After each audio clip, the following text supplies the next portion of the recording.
This is how my marriage fell apart. My wife, 30 female, was a teacher and we just started trying to conceive.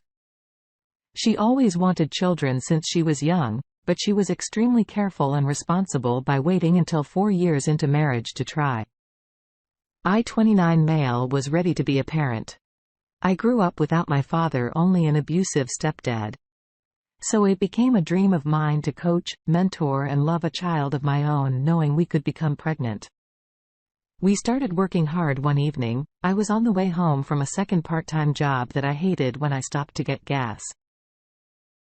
My wife had left earlier that day to stay with her sister for a few days to comfort her over the passing of her old dog. When my bank card joint with my wife's name was declined, I checked the balance on my phone. There was a hold on the account from the Chattanooga hotel. That city in Tennessee was 75 miles from our home in Georgia. With that $200 hold, our available account balance was $0. Months prior, my wife maxed out our credit card to buy into some business proposition that she swore was going to make us money. Now stranded and furious without a way to get gas, I called my wife. She didn't answer right away. And when she did on the fourth call, she sounded irritated. I asked her why there was a hold on the account for a hotel and she stuttered, completely caught. She formulated a sentence that said her sister needed a getaway, some time away from home to grieve in luxury. I said, I knew that was nonsense because she wouldn't take her sister 75 miles away to do that. She freaked out and started breathing and praying quietly. She then asked me to forgive her. But before I could respond, I heard another man's voice say, "What are you doing? Hang up." Then the call ended. I was beside myself with worry and betrayal. I called her family and told them what was going on. Her sister was extremely upset too, even more upset because she used her as a cover-up lie. Her dog hadn't even passed away yet. She stayed on the phone with me, just assuring me about the future and that I could get through this with or without my wife. It was up to me. I had the strength to face this. When my wife returned hours later, I wanted her to explain herself. I had to know why she did this and how she even knew AP. She was extremely apologetic, saying she met him online and this was the first time they met in person. She said they went to the movies where AP lost his wallet. They went back for it, but they were closed. AP drove 7 hours to Chattanooga. So he needed her to reserve the hotel for them until he could pay for it with his wallet the next day. That's why the hold unexpectedly gave away her entire plan.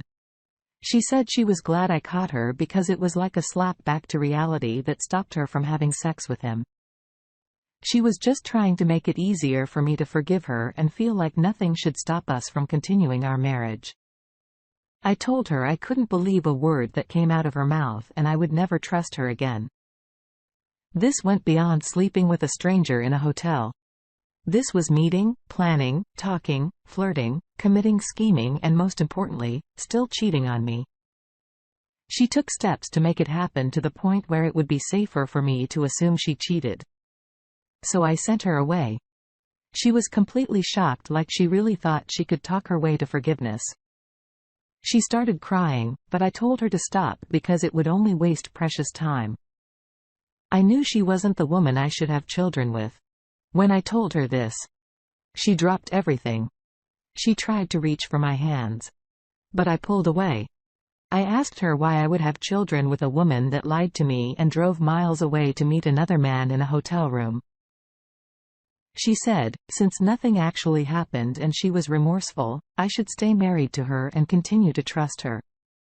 That didn't make sense at all. From my betrayed perspective. She went to her sister's for real this time to live with her. Her sister was not happy. So their arrangement only lasted until she kicked her out. A few months after our divorce was final, I was able to prove in the courts what kind of woman my wife really was, the real whammy in all of this. That proves she would have continued. Her sneaky behavior is our phone records. I obtained them to show the court she was communicating with AP for a year and a half before they met in person. He wasn't the only person she communicated with, and she was actually getting paid by men online to send them nudes. It is still considered cheating even if she didn't sleep with anyone. Although I believe she did. She was talking to AP for so long before you even found out that the chances of her showing any restraint or remorse is slim. This man was in a relationship with her and would have continued speaking to her even if you didn't know about it. It's a much better option for your sanity in future to cut ties with the person that does this. There's no respect, consideration or love in her actions. You deserve better than this. And I'm glad you did the right thing by leaving her when we catch a spouse. After having no idea there was something going on. It can be hard to lay down the law and do what's right for yourself. Don't live in denial and try to trust an untrustworthy person. Just part ways, separate your lives again and find someone new after you do some personal healing and discovery. Thank you for sharing with us. Let's now get into our second story for today. My wife, 33 female and I 40 male, were married for 9 years before she cheated on me. She was really into flea marketing and collecting knick-knacks. We lived with my brother in his house, but she had an RV camper and a garden in the front yard that she decorated and cared for. Whenever we went on camping trips, we brought our dog. But my wife really wanted to own cows. They were her favorite animal and she was a farmer's daughter. While at a flea market one day, she met a man that owned several cow calves as it turned out. This man was at the flea market weekly just like her. They started setting up their tables side by side and I was happy for her. She made a friend who shared her interests and made her laugh. I didn't find it odd or worry about her cheating on me with this man. She took a selfie with him, Mike, and posted it on Instagram calling him a fellow junkie as a joke. He looked to be at least 10 years older than me. My wife and I met in college where I had to fight off other guys and our bond only became stronger in marriage. Her sister was cheated on by her husband. And whenever that happened, my wife talked about what a shame it is. Whenever someone cheats, she told me she was so thankful to have me as her husband and that she would never break my heart like that. They were together every Saturday morning. So they started having breakfast together and sharing more personal details. We had him over for dinner and he was a pretty likable guy. He actually came to a cookout that was technically a family reunion. So our whole family got to meet him. He started sharing tips and experiences with her father about his cows. Within a year, they became good friends. One summer, Mike invited my wife and me to camp on his mountain land. He was growing acres of oak trees to sell as his main source of income. So it was a great place to experience the outdoors. My wife insisted we go. So we took the RV camper and planned to stay for a week. I was a little nervous, but she convinced me it would turn out fine. She only wanted to take up his offer because he was lonely and needed friends. For 3 days. We had a great time meeting his cows, taking pictures, having cookouts, going fishing and having campfires. In the middle of the 4th night. Around 1 Amy sat straight up in bed when I couldn't feel my wife next to me. Since she wasn't in the camper, I went outside and called for her. I didn't hear anything. So I started walking toward Mike's cabin on the way. The outdoor showers were within eyesight and I caught a glimpse of a small light and what looked like the shape of bodies. I approached as quietly as I could until I could see what was happening. Mike was holding my wife against him in the shower, kissing her. Needless to say, they were both in their birthday suits. Just before I confronted them, I heard AP tell her he wanted to do it again. She excitedly agreed before I walked up to them and yelled, making them both jump and grab their towels. I asked what exactly they were going to do again. They stood there shamefully swearing a little. It only took my wife a few seconds to start crying. I could tell she just didn't expect me to catch her and she wished she could go back in time. AP stepped forward to apologize. He was an army vet. So I looked up to him and it was harder for me to feel real anger towards him. He said he interfered in our relationship and he'd never forgive himself. But he suggested that I forgive my wife because it was him who asked her to do what I asked. He couldn't look me in the eye. So I knew what happened.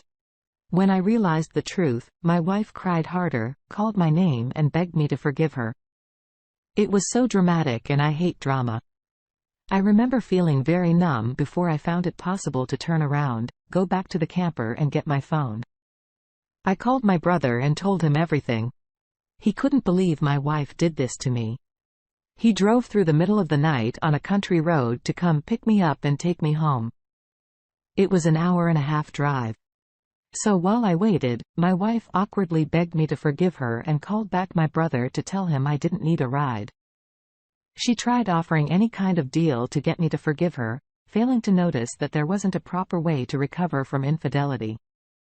Once that decision is made, it can't be undone. My wife came to the house to get her stuff gradually. Over time, every time she came by, I had my brother talk to her if necessary because I couldn't stand her. It might have been a PS idea for them to do things. But she made the choice to leave the camper and get naked for him. This was still her fault because she clearly didn't respect or care about me as her husband. She had the nerve to say it shouldn't even count because it happened so fast and she was half asleep. That was one of the last things I ever heard her say. She continued living on a PS property. 2 years after our divorce, then AP decided to sell the majority of his acreage and force my ex to leave. She tried to ask her father permission to park her RV at his house, but he refused. He was extremely disappointed in her and AP and didn't want to have anything to do with them. They betrayed everything he believed in when it came to trust, family and relationships, since she didn't have anywhere else to park her RV. She now lives in a campground alone.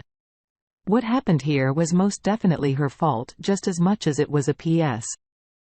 We don't really know who encouraged this affair to happen, but we can safely assume they both played a part because it wasn't forced. They were caught. So AP tried taking the blame, but that doesn't give him the right to pardon your wife's poor decision-making. If your wife truly wanted you to remain her husband, she never would have allowed herself to cheat on you. It doesn't sound like there was any problem in your marriage and nothing your wife would have wanted you to work on. She just gave in her primal urges to mate with a man that impressed her or bonded with her. A relationship never has to become sexual. She would have remained an honorable wife and maintained all her relationships as they were. But instead, she took that step that the marriage couldn't recover from. What a terrible display of loyalty on her part. Thank you all for taking the time to listen to today's stories. If you enjoyed listening, please feel free to like and subscribe if you haven't already. Also comment below with your thoughts on what happened. If there is a story you would like to share with me about your own situation